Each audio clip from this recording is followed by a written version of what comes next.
Hey guys, thanks. Thank you for joining me. This is a very monumental episode of the Sports Plus Life podcast. Episode number 50 of the Sports Plus Life podcast.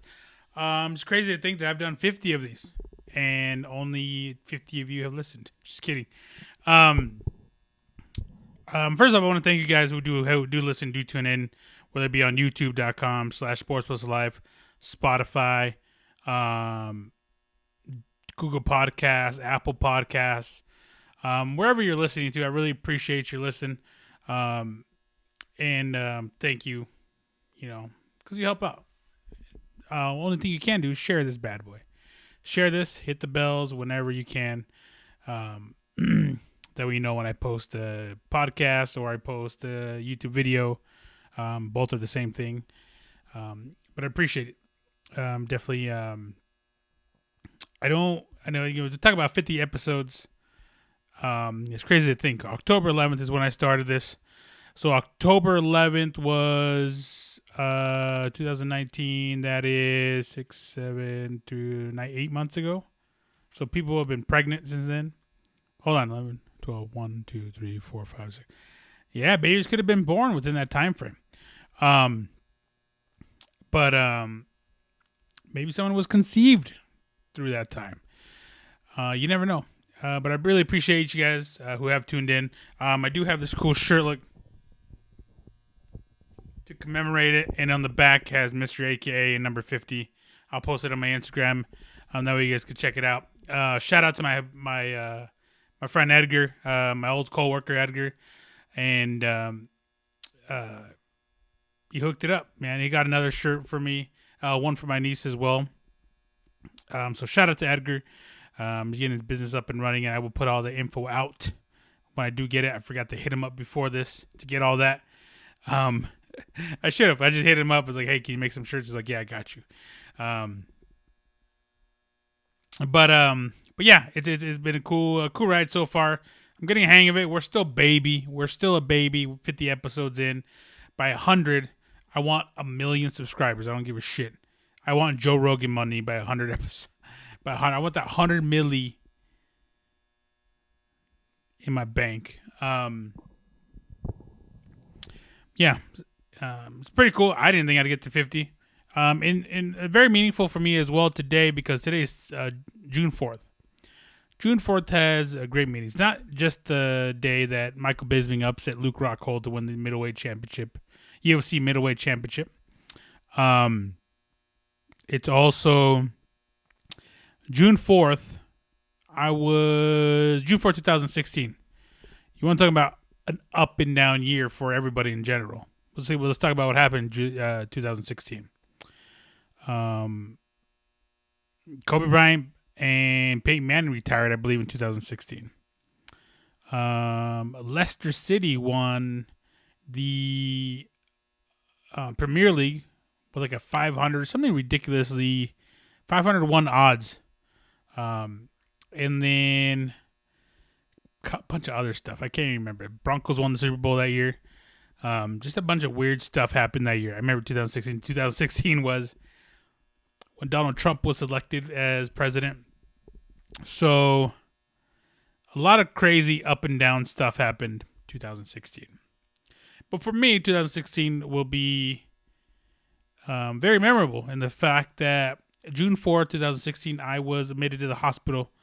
I'm going to say rushed. We went to the emergency room after like a week of just like being sick. My foot swelling up. And you'll find out my foot's infected. And we had to do emergency surgery. And that right there kind of changed my life. It changed a lot of things. I had to, eventually my pinky toe got amputated. That's why I have 9 toes and I know a lot of shit. Just major surgery on my foot, in and out of the hospital ever since then. That day I'll never forget. I just remember being in the emergency room, me getting thrown into the emergency room. I think I ended up getting emergency room the next morning, I believe. I can't remember. I just remember being in the hospital, and I just don't remember the whole of it. It was crazy. I was drugged up. Just leave me alone. I was drugged up. I remember going to the emergency room with my mom. She was pretty scared, but and rightfully so. She's a mother still. She'll always be a mother no matter how old I am. Being in there, and it was a definitely life-changing experience. But you live and you learn. That's why I do these type of things. That's why I do the podcast. I want people to learn from my mistakes. Take care of your health. Take care of yourself. If you feel something's wrong, go in the hospital. Get a call. Obviously, nowadays, the way things are set up with the coronavirus, there's different protocols, different things you have to go through. Just take care of yourself. That's what I always suggest. Just take care of yourself. Take care of your people. See, jump into other people's lives. Let's say someone else isn't taking care of themselves. Say something to them. If you love them enough, you're going to tell them something. For me, I kind of was in the same thing. I ignored a lot of signs. I ignored a lot of symptoms. But then that's how you learn. I want you guys to learn from those type of situations, and help each other out. We are in a state of, I don't know, flux. I don't know where we are in. United States is not in a good position. Let's put it at that.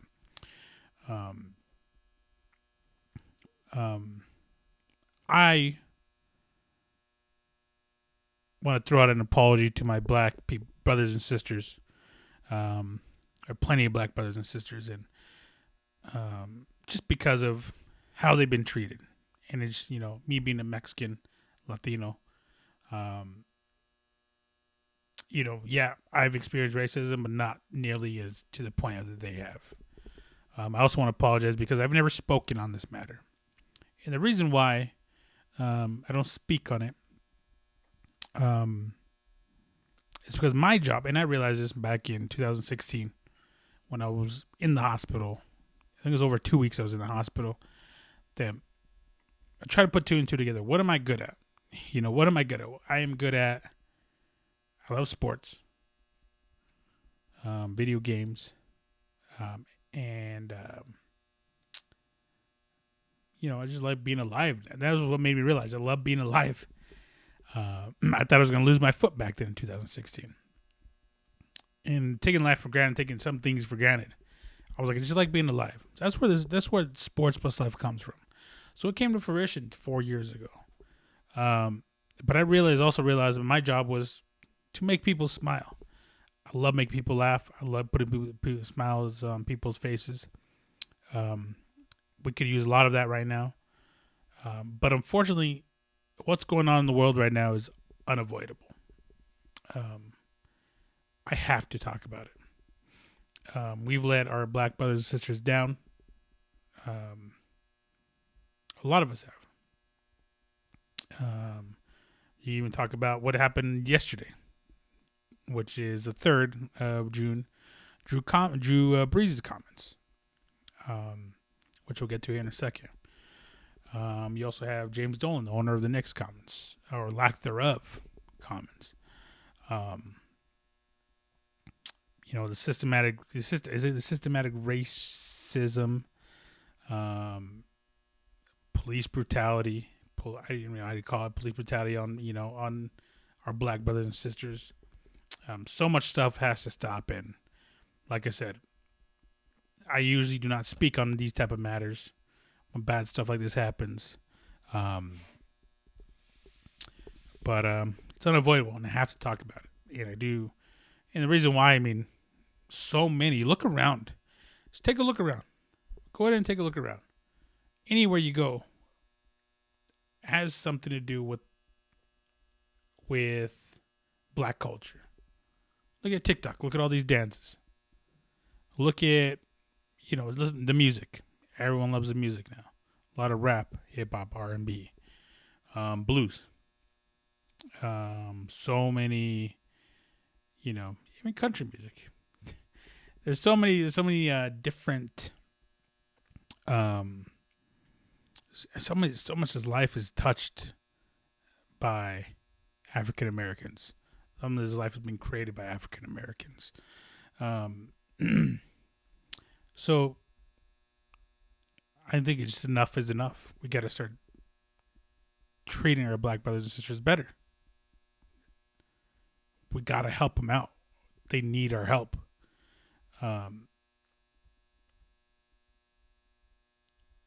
It's hard course, it's like something a lot of people don't want to talk about. It's very difficult because, like I said, I've always been trying to be on the positive side of things. But they need our help, and we need to help them out. And there needs to be a lot of change.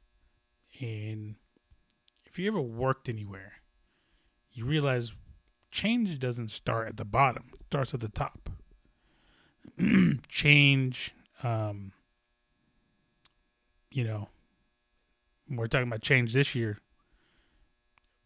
2020. You have to get out and vote. One way or another, you got to vote. Because we got to change this stuff.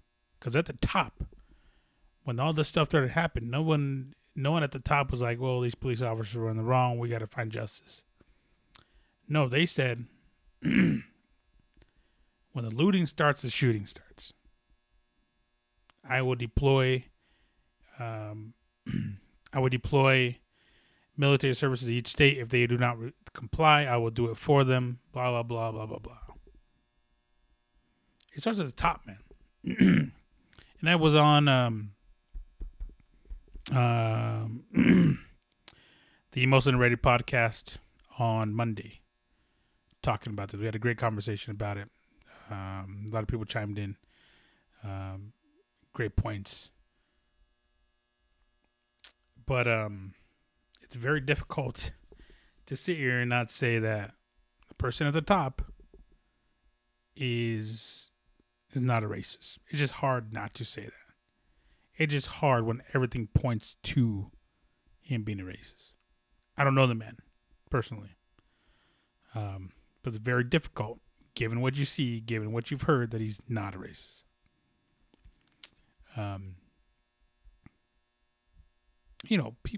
People are being hurt. Our people are being, we are in such a bad spot right now with the coronavirus. People are out of work. People are dying just because of this color of their skin sometimes. And they're still being attacked even with these, with mostly what I've seen is peaceful protests.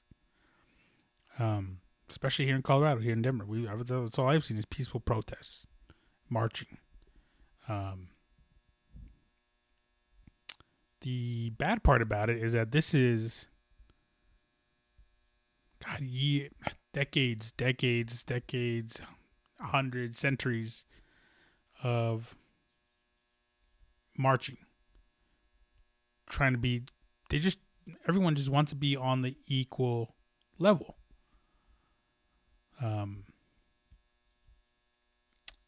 In this case, let's get down to the basics here. What's going on? A white officer, along with three of his friends, three of his coworkers, I should say. I don't know if they were friends. Murdered a black man, George Floyd. Let's call him George Floyd. It's not gonna be black man. He's George Floyd. Right now, George Floyd, just like his daughter said, is changing the world. It took a white man on his throat, looking at a camera, looking at people around him, no remorse, for an uproar. This has happened too much. I think I was too numb when I saw the video, and I was like, again? I was like, I've seen this before. Not like that, though. That was, in my opinion, a public lynching. He just left his knee on there, left his knee on the neck, and he knew it. He knew what he was doing. He knew what he was doing. He was already handcuffed. Two other friends hold him down. Also, video shows he's being punched in the car while being handcuffed. And with the other officer being on the lookout. There has to be justice.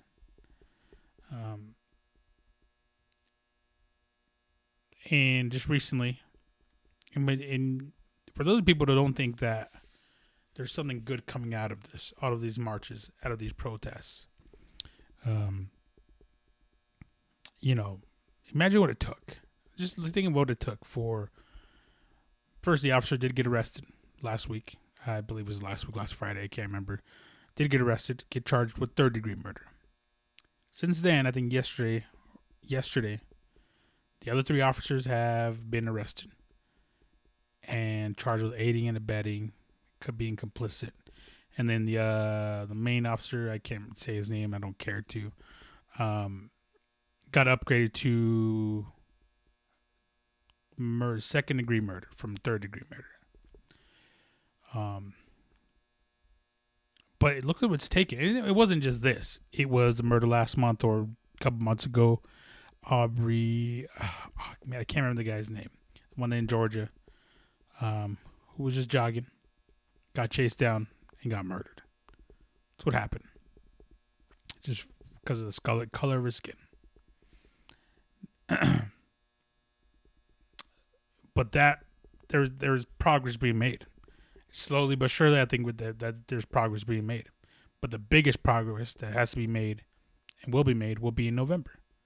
Will be when you go out and vote, doing the primaries this month. Look it up when you can vote this month for a bunch of different things. I'm not up to speed on all this, but I know for sure every person of color has to have their voices heard, and got to do our thing. We got to make changes. And like I said, we can make the change, and it starts at the top, and we could change what's at the top. That's all I would say about that. I do want to, to anyone here, anyone watching, I'm here for you. You can message me. As dry as my phone is, you can message me. I will reply back. I don't give a shit if I'm working. I could put people on hold. I don't care. I'll put people on hold. It's been a difficult week just to get through work. A lot of people's just problems don't feel worth it. Just what the people call in to me about. There are times I just want to hang up. You just don't get it and just hang up. But it is what it is. I have to keep doing my thing. I'll be broke. There's a lot of people out there with no jobs right now. But I'm very fortunate because I actually woke up alive. Unlike a lot of people, I'm very fortunate that I can work from home. I'm very fortunate that I don't have to wake up and worry about a cop killing me, unlike a lot of other people. So we got to change. I'm gonna start doing my part, whatever that is. Don't know, but we got to make change. I'm gonna start speaking up more. I always start speaking up more. I have done that all week, and I'm going to continue doing it. And hopefully you can too. Also, the looting, of course, it's bad. But a business can be brought back. A person's life cannot. You say that to, let's say you have a kid driving for the first time. You can be brought back. That car can be brought back, but you cannot. So you look at it. That's what insurance is for, right? But of course, given the nature, given what is being protested, there's gonna be the bad apples. On both sides, bad apples. People are looting, unfortunately, for the wrong reason, wrong agenda, and of course, the people who are looking for reasons to turn a positive into a negative. There's a lot going on in this world, and I will do my part to bring awareness to what's going on, but also do my part to try to put a smile on your face. 50 episodes, 150 more to go. I'm not going to end at 200. I don't think so. But those are my 2 cents. And don't know if it made sense. I kind of rambled off. Hopefully I made my point across. But I will be moving forward. I'll be voicing my, displeasure. I will be speaking up a whole lot more, but also still will try to put smiles on your face. Because God knows we all need some smiling. That's it. Yeah, that's it. I didn't want to go this path, but like I said, it's unavoidable. I have no choice. I have to talk about it. I do want to talk about a couple other things too. James Dolan. I was going to talk about James Dolan first. So James Dolan did send out an internal memo to his employees explaining. This is a public statement. This is what he said.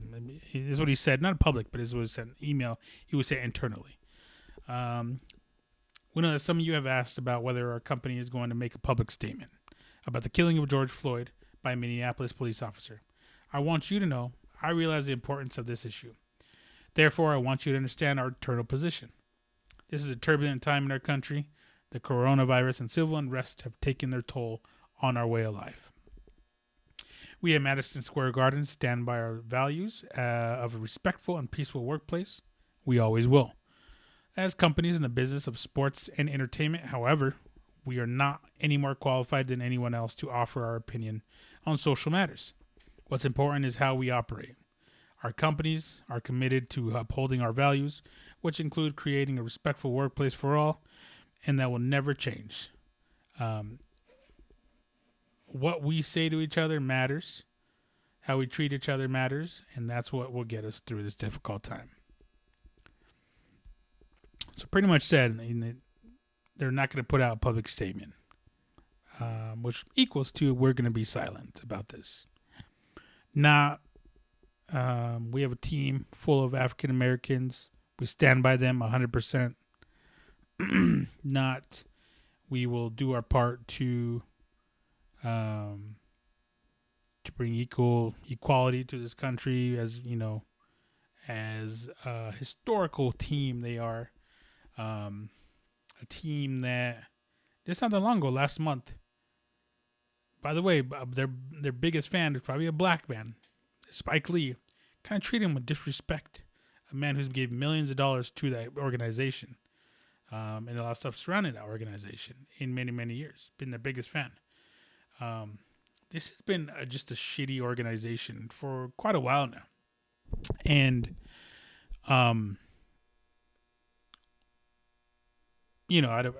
honestly, this doesn't surprise me. For someone like James Dolan, who is a friend of the president, let's put that out there, of the man up top, and it just is what it just.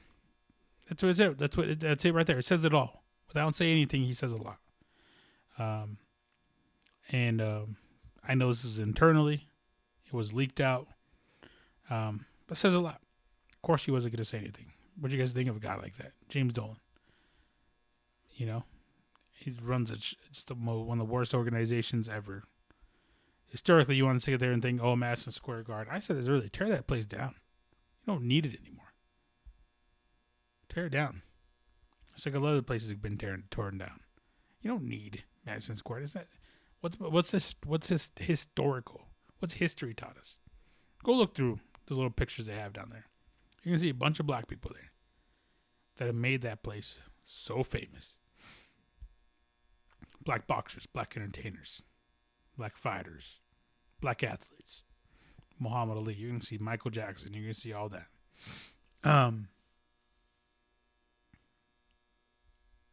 Yeah, saying nothing is saying a lot. So that's what I got to think of. That's my opinion on that. But then also yesterday, Drew Brees said some stuff. In short, he said, I don't want to mess this up, but I don't agree with anyone who disrespects the flag one way or another.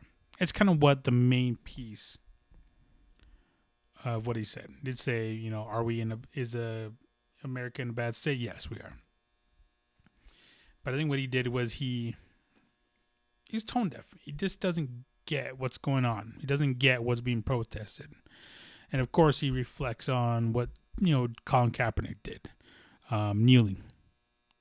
I was in the same boat. I was like, at first, I was like, Colin Kaepernick is disrespecting the flag.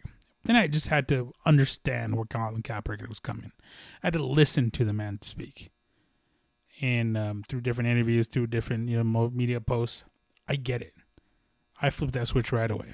I get exactly what he was doing. He had the right to protest. He had the right to kneel. That's his right. There's nothing in law against that says he can't kneel. And to a lot of people, he got blackballed. To a lot of people, he did the right thing. Ultimately, he's just not in the NFL anymore. A lot of people think he just wasn't that good anymore. Have you seen a lot of the quarterbacks in the league right now? I would take Colin Kaepernick over a lot of the guys right now. But Drew Brees did put out an apology. It's still, the damage was done. You said what you said. I get it. You had family who fought in different wars. There's so many different outlets we could go here. I get it. I have police officers as friends. I have uncles that have fought in wars, Vietnam War. I have friends that have fought in Iraq and, Iraq, Iran, all this good stuff. I get it. I get all sides of the coin here. It doesn't take away from the fact that black brothers and sisters are dying senselessly by police officers. Philando Castro. I mean, I could go on and on. Drew Brees, but I don't know. Drew Brees kind of he just wasn't thinking. He wasn't thinking. I'm gonna give him the benefit of the doubt. I want to, but I don't think he wasn't thinking, because he's not in any of these positions that a lot of the black athletes are. It is what it is, man. It's unfortunately, it is what it is, but I don't want it to be that way anymore. I'm kind of going off. I don't, kind of want to end it at that. We have to do better. I've said this so many times on the podcast. We have to do better for our kids. And this generation has a great chance of turning that around, of doing better for our kids. Our kids, I'm 36. I probably should have, a kid by now. Yeah, I don't. Mexican, do you think so? I don't. What our kids have a chance, 18-year-olds, anyone turning 18 or 20-somethings have a chance to change something. Go vote. You could change this. A lot of changes can be made come November. And the year's coming. But only time will tell. I've said this before, only time will tell. We got to do better for our kids. There's so much different things I've said in the past that can apply. Only time will tell, but we got to act now. And we got to do better for our kids. So much stuff I could talk about on here, but I'm just going to end it on that. And I love you guys. And if you need anything, holler at your boy. There are some sports going on this weekend. Amanda Nunes. Let me look this up because I wasn't prepared.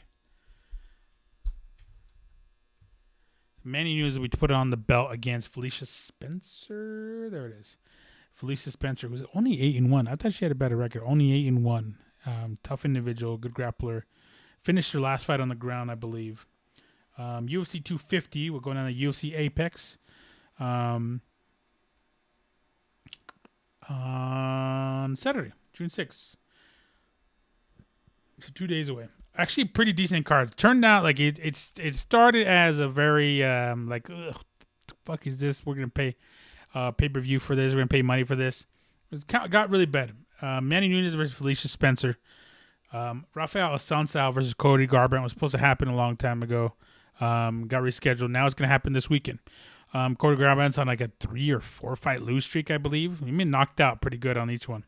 Fighting of Rafael Assunção. Let me take a look at his record real quick. See who he's fought. Recently, he lost to Cody Sandhagen and lost to Marlon Moraes. So that was last year, 2019. Before that, he beat Rob Font. So he really hasn't had the good time either. But yeah, he's on a losing streak as well. Under him, the man who beat him, Corey Sandhagen, will be fighting Aljamain Sterling. Now, these fights have potentially 135 pounds, have title implications because now with the title being vacant, it sounds like Poirier versus Jose Aldo is what's coming up. And whoever wins that obviously will be the champion. Whoever wins one of these fights, you're probably looking at one of these four guys to be up there. But if you're looking at anybody for a title contender, you're definitely looking at Aljamain Sterling versus Corey Sandhagen. That's probably what you're looking at next, to be honest with you, after the Poirier versus Jose Aldo. So we'll see. I don't know how that's going to go. Very exciting fights, very quick fight. 135 pounds, these are going to be fast fights. So if you have your rock stars, your energy drinks, your Bang energy drinks, that's what I'll have handy to keep up. Your guys are going to keep up. Neil Magny will be taking on Anthony Rocco Martin. Rocco Martin's a tough individual. So is Neil Magny. Neil Magny. He's Brazilian. Magny. Neil Magny, journeyman, likes to fight. A la Angela Hill, likes to fight a lot. I think he did 6 times in 1 year, kind of like Cowboy. Trains out of Denver, so he has the juice, the sauce, people like to say. Anthony Rocco Martin. I'm gonna take a look at him here real quick because I remember him fighting. Let me see here. He beat Ramazan Emeev by decision. Lost to Damian Maia by decision, and then beat Sergio Moraes. What was that? 2019, last year. When I see him, I can't really see his face right now in these pictures that I'm looking at. It is whatever. I'm moving on. Eddie Wineland versus Sean O'Malley. Sugar Sean. The Sugar Show is back versus veteran Eddie Wineland. Very interesting to see. This is going to be probably his toughest fight. Eddie Wineland's on that decline, though. He's on the decline of his career. So we'll see. We'll see how Sugar Sean comes out of this. Served a long suspension. I think he was supposed to fight, but then never fought, I believe. No, he did fight. He ended up beating... what's the fucker's name? What's his name, guys? Can you remember? Let's click on him and find out. I hate when I have to click on it. I should know this by now. Was it Caceres? No, he was supposed to fight Caceres. Oh, Jose. Oh, yeah. Quinones.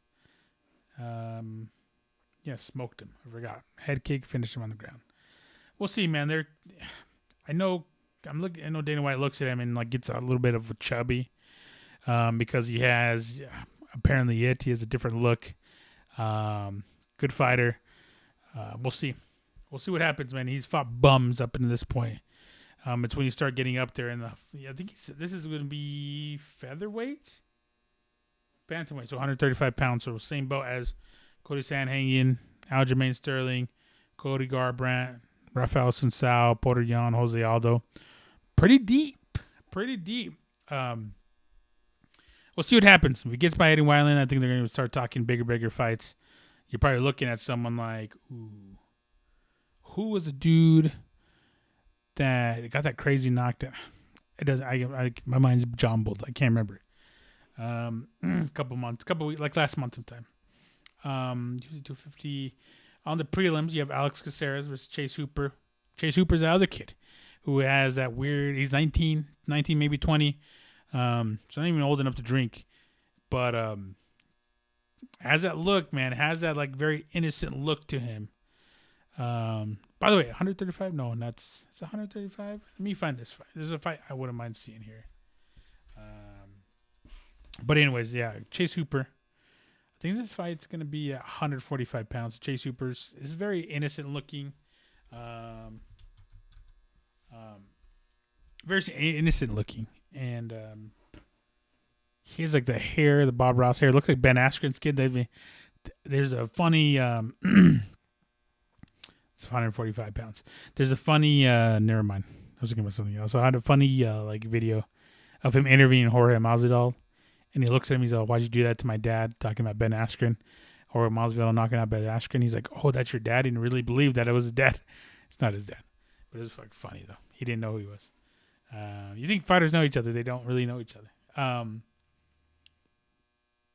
So Chase Hooper versus Alex Bruce Leroy Caceres. And We'll see. Interesting fight. Chase Hooper's a tall dude for 145 pounds. Tall dude. Young dude. So this is going to be a tough fight for Hooper. We'll see what happens. Gerald Meerschaert. We saw Gerald Meerschaert put in work last time he was in against Ian Heinisch. Ian Heinisch from Denver, I believe. Let me pull him up here. What's up, player? Ian Heinisch. I believe he's from Denver. Let me double check here.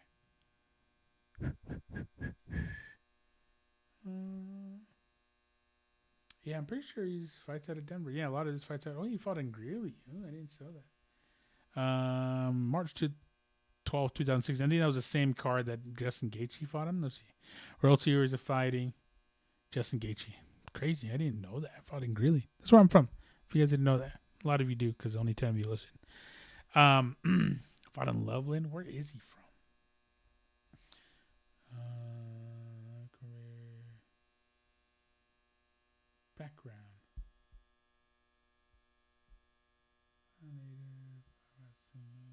Wrestled. What? At school started selling. He started selling ecstasy pills. Holy shit!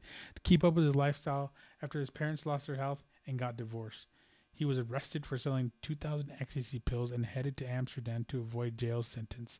After meeting bail, he ended up working in a bar in Spain and sleeping on the beach for 3 months.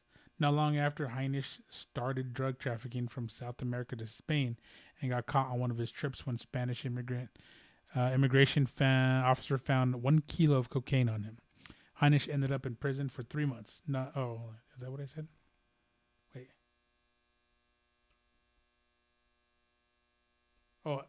Heinisch ended up in prison. Oh, sorry. At Canary Islands. I think it's New York, I believe. He taught himself how to speak Spanish by reading a Spanish Bible with an English dictionary and taking up boxing. After he finished serving a prison sentence in Spain, Heinisch flew back to New York, where he was apprehended upon re-entry to the United States of fleeing the country back in 2009. He changed his lifestyle around and finished his sentence in Rikers Island in the United States, pursued an MMA career. Dude, that's crazy. I didn't know that. I think I did, but I don't remember that. And it looks like he did a lot of fighting in Denver. But yeah, there's a cool story about him. Crazy. I'm trying to see when it was the first travel of the United. Dude, he traveled Buenos Aires for the UFC, and he won against Cesar Ferreira back in 2000. Dude, that's nuts. I didn't know that. Anyways, yeah, Ian Heinisch versus, what the hell is it at? Let me go back here. Sorry about that. Let me go back here. Heinisch. Joe Meerschaert. Tall dudes. Middleweight. Great fight. Check it out. That's going to be on ESPN. Pay-per-view is going to be obviously on ESPN Plus pay-per-view. Cody Stamann versus Brian Kelleher. Brian Kelleher, I think, is the one I was talking about. But I think Brian Kelleher. Great fight. Brian Kelleher is the one I was thinking about earlier. Knocked out the dude with the fucking left and the banger to left. Charles Boyd versus Maki Pitolo. Early prelims, you're looking at some more bangers. Juicio Formiga versus Alex Perez. Flyweight, light heavyweight, Alonzo Menfield. Devin Clark. Evan Dunham at catchweight against Herbert Burns. I don't know what catchweight means. What is that? Is it like 60 pounds? 160 pounds? That's weird. It doesn't say. It just says catchweight. Weird. I wonder if that just developed not that long ago. Huh. Yeah, pretty decent card. Came out to be a pretty decent card. If you guys want to buy it and give me your info to log in, I will do that for you. I will log in for you, and I will watch it. Come over. We'll social distance watch it. Although I don't think a lot of people are social distancing right now. A lot of people heard bars are opening. They're like, shit, we're there. Restaurants are opening. We're there. Do you remember when they opened up Ross and there was lines, droves of people? That was annoying. Also, like I said, I wasn't really fully prepared. Let me take a look here. NBA is slated to come back. So UFC this weekend, NBA is slated to come back, and looks like 22 teams are approved to come back. So out of 32, there's 10 that aren't, I believe. So let me see what the teams are. I don't know. So under the plan, 13 Western Conference teams and 9 Eastern Conference teams will play 8 regular season seeding games, a possible play-in tournament for the 8th seed, and playoffs at the Walt Disney World Resort. Top 16 teams in the Eastern and Western Conference Finals will be joined by teams currently within 6 games of 8th place in the 2 conferences: New Orleans, Portland, San Antonio, Sacramento, Phoenix, and Washington. So what I see there was that they wanted to get Zion involved somehow because he's a big name, because he's the number 1 pick. Dame Dollar, satisfied Dame Dollar's little crybaby ass. That's what I got. Right, that's what I got out of that. 13 teams from the West, 9 from the East. So that doesn't tell you which team is more, which conference is better or more competitive. It's the West, obviously. Let me take a look here. I think they're voting on it. I don't know if that's, but I think that's kind of almost official. The play-in tournament will include the number 8 and number 9 teams in a conference if the 9th seed finishes the regular season with 4 games of the 8th. Spelled wrong. 8th. 4 games of the 8th. What the hell? Oh, what? 4 games. So 4 games of the 8th play. So they have to be, I don't get it. The case, the number 9 seed would need to be number 8 seed twice to earn the playoff berth, while the number 8 would be 1 win from 2 potential games. Huh. That's weird. The league offered dates beyond the July 31st, October 12th season window. So it looks like right now it's scheduled July 31st to October 12th. With the draft lottery set on October 25th, NBA draft on October 15th, and the 2020-21 season likely begin December 1st. Damn. So look at this. Let's rewind back a little bit. Last summer, you guys heard me on here. You guys heard me on the podcast talking about this. Last summer, players were complaining that they didn't want to join the FIBA World Team, represent the country. And now, in retrospect, I guess I wouldn't want to represent the country either. I get it. Black athletes. Now, I bet if you're given the same option, they're like, nah, no thanks. And then they would kneel, and then all hell would break loose. But that's retrospect. Retrospect, they didn't want to represent the country in FIBA tournament. Deciding, I want to get rest. I need to rest up for the season.